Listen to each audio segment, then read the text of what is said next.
बुद्ध का एक शिष्य उनका उपदेश सुनकर भिक्षु हो गया। वो एक दिन नगर में भिक्षा मांगने गया। नियम था कि 3 घरों में भिक्षा मांगी जाती थी। बुद्ध के लगभग सारे शिष्य युवक थे। ये भिक्षुक युवक भी शरीर से गठीला और सुंदर था। एक तो वह यौन के रंग में रंगा हुआ था, अर्थात तन में आकर्षण था। दूसरा मन पवित्र था, अर्थात मन में ईश्वरीय भक्ति भरी हुई थी। जिसका तन और मन दोनों सुंदर है, वो परमात्मा के निकट है। वह भिक्षुक एक घर के सामने भिक्षा मांगने के लिए रुका। वह मकान वासमुदंता नाम की एक वेश्या का था। वह भिक्षु की आवाज़ सुनकर तुरंत बाहर आई और दरवाजे पर देखा कि एक सुंदर नौजवान जिसका शरीर गठा हुआ है एवं उसका मुख एक अलौकिक आभा से युक्त है। उसको देखकर ऐसा लग रहा था कि वह भिक्षुक युवक शांति और आनंद में डूबा हुआ है। वेश्या उसे देखकर हैरान रह गई, जबकि वह स्वयं भी सुंदर थी। सारा वैशाली नगर उसके पीछे घूमता था कि वह हमको स्वीकार कर ले, हमसे विवाह कर ले, पर वह किसी को भी स्वीकार नहीं करती थी। उस बलिष्ठ और सुंदर नौजवान भिक्षु को देखते ही वासवदंता उसे अपना दिल ले बैठी। उसे भिक्षु से कहा, घर के भीतर आओ, तनिक बैठो। भिक्षु ने इनकार कर दिया। देवी, मैं अभी नहीं आ सकता हूँ। वेश्या ने कहा, भिक्षु कभी इनकार नहीं करते, कोई बुलाए तो जाना चाहिए। मेरे भवन के भीतर आओ।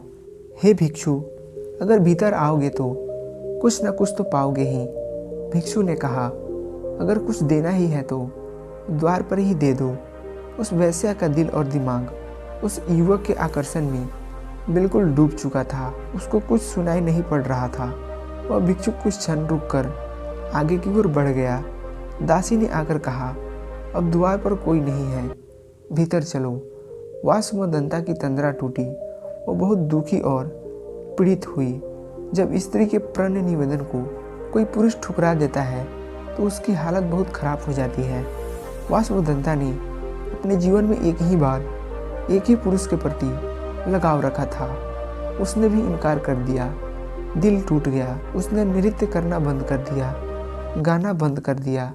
जो दिन भर मुस्कुराती थी और लोगों को मनोरंजन करती थी, वह सुंदर वासवदंता बिल्कुल मौन हो गई।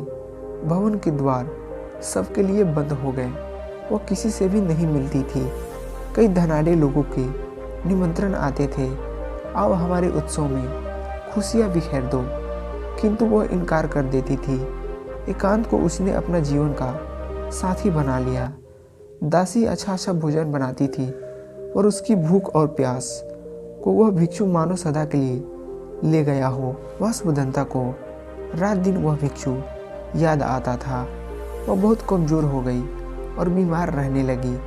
कहते हैं कि चिंता चिता से बड़ी होती है। चिता एक बार जलाती है और चिंता सदैव जलाती रहती है।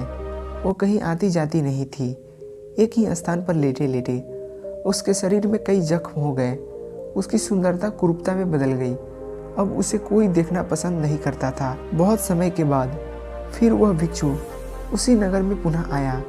उसे मालूम पड़ा कि वासवदंता बहुत बीमार है, उसकी हालत बहुत खराब है। भिक्षु उसके द्वार पर गया। दासी ने जाकर कहा कि वही भिक्षु आए हैं।